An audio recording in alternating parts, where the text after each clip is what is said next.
my views on the Roswell UFO incident in the USA.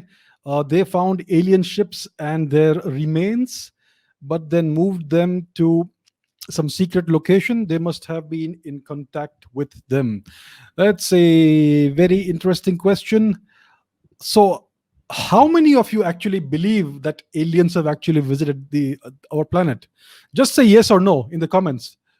Do you actually believe that aliens have visited our planet?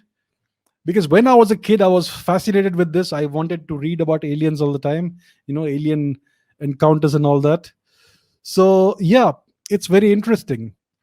No, no. Abhi says yes. Sovik says yes. Anand says yes. Ramana says yes. Aryan says yes. Wine Gaming says no. Arjun says no. Cherry says yes. So I think most of us, Harshada says no. I think Harsh says possibly. I think the overall consensus seems to be towards a belief, or yeah, towards a belief that aliens must have visited us. I am a little skeptical about this, right? Because we don't have hard evidence. So here's my view on the Roswell. Okay, first of all, what do we know about this incident? So this is something that happened in 1947, I think. Okay, uh, in the first half of the year in 1947. So what happened was that uh, something crashed from the sky, which looked like it was out of the earth. It was nothing like something. It was nothing that would be made on the earth. That sort of thing. It was metallic. The crash debris were metallic and very strange. And it was even announced in the local newspaper that the local police department or whoever the authorities were, they had recovered a crashed flying saucer. That, I think, that was the headline in the newspaper. And a couple of days later it was changed to say that this was actually a weather balloon. And there's been allegations of a cover up for decades. This has been going on. And people say it is alleged by various people that it was indeed a UFO, and there were even aliens in there. A couple of aliens had died, and maybe one or two were recovered alive, and they were taken away somewhere. There were alien autopsies apparently, and so on. And then all the debris of this flying saucer were carted off somewhere else, and they maybe are in Area 51 or something like that. So that is what is believed by a great many people. Now the US authorities deny this. They say it was a weather balloon.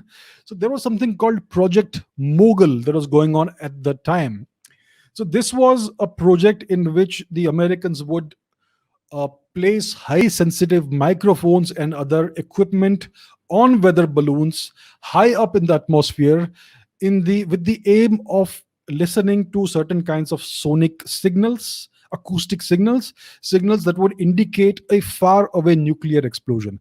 So we know that the Soviets and the Americans were engaged in this nuclear arms race. The Soviets were testing nuclear weapons at the time. It was done, these were atmospheric tests, which means that these nuclear weapons were detonated above the surface of the earth. Later on it was mostly underground, but at the time it was atmospheric tests. And these sound waves of these explosions would travel around the globe, but after they went far enough, they would not really be that detectable. So the aim of Project Mogul was to place highly sensitive microphones and other equipment high up in the atmosphere on weather balloons and listen for such signals. And the US authorities say that it was one of these weather balloons with all the assorted equipment that crashed in Roswell, New Mexico. And the equipment was highly scientific and all that, various kinds of complicated apparatuses, all that. And that's why it looked like it's something from out of the world. So that's what the US government clarified in the 1990s, I think.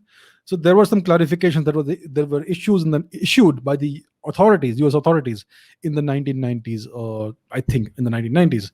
And yet there's been a lot of skepticism about that. So many people still believe that there's a cover up that has happened.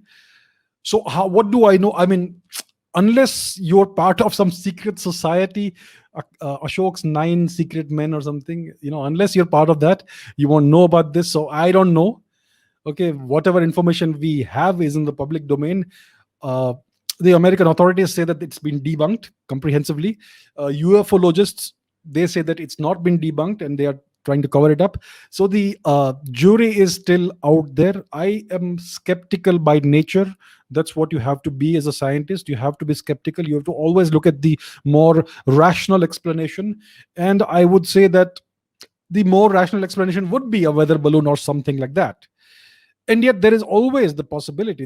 I don't think they have been able to comprehensively prove that this was just a weather balloon. It's just a claim. It's one claim another against another claim.